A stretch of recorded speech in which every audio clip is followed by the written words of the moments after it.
Gursimran, stay with us, and of course we continue to be with the pictures coming in from South Block. Hectic activity there. Earlier we had Home Minister Amit Shah accompanied with External Affairs Minister S. Jaishankar visiting Rashtrapati Bhavan, briefing the President of India. And then we had the Minister of External Affairs calling some of the envoys and briefing them about India's actions that have happened since the Pahalgam terror attack, including the diplomatic offensive that was launched last evening, a salvo on Pakistan, with India deciding to cancel SAARC visas first and then declaring the Pakistani military staff in their High Commission in Delhi as persona non grata, and then today firing yet another salvo by revoking all visas of all Pakistan nationals in India, and that's going to be a big number.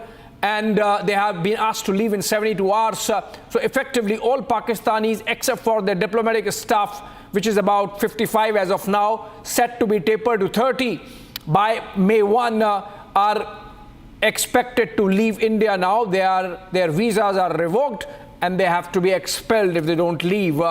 And that's a major decision, apart from, of course, India suspending the Indus Water Treaty, to which a response has come from Pakistan. Pakistan convened its National Security Council meeting and they have taken some decision, and they have cancelled the overflight rights of Indian airlines, all Indian air carriers flying over the Pakistani airspace. So fast-paced developments taking place on the India-Pakistan front after the Pahalgam terror attacks.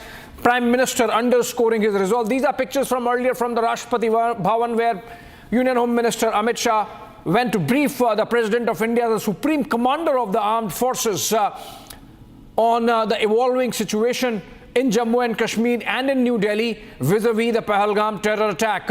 We continue to stay with live pictures. If we can get our Kashmir correspondent up and see what's happening on the ground in the valley, even as we continue to keep close track of developments in New Delhi. On the diplomatic front, India has launched salvo after salvo since yesterday, including denying a release of a Bollywood film which had Pakistani cast, and now we are hearing that Pakistan has suspended the similar agreement. Now, Pakistan earlier threatened that they would suspend all agreements after India suspended or put on hold the Indus Water Treaty, and now we are hearing that Pakistan has either already suspended or is contemplating to suspend all agreements with India, including the Simla agreement, which was signed in the aftermath of the 1971 India-Pakistan war. And the Simla agreement essentially gave Pakistan 92,000 of its prisoners of war back. Now, what is Pakistan really suspending? What is Pakistan really suspending with Simla agreement? Because it was due to the Simla agreement that we sent back, released 92,000 of their soldiers who had become prisoners of war. And if they are suggesting that they are suspending the Simla agreement, are we looking at a situation where Pakistan eats crow?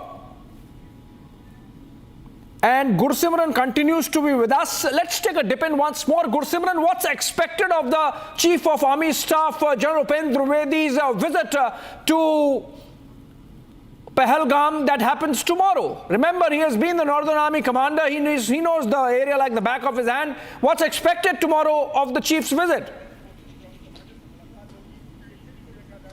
Exactly, Abhishek, you have rightly mentioned that he knows the area at the back of his hand, because it was during his tenure that we saw the things heating up in the Jammu region, and there were some successful operations that completely decimated the Lashkar's infrastructure in Jammu region, especially because when he was Northern Army Commander, that is based in Udhampur district of Jammu, there was a heightened terror activities in the area of Rajouri and Poonch, and This was the time because when we saw the movement of the uniform force from the area of Udhampur Riasi that was moved to the Ladakh after the Chinese aggression, we saw that how the things were handled by the Northern Army commander, and now he's the chief of the army staff, is coming to the Kashmir tomorrow. This after the Pahalgam brutal terror attack that has taken place.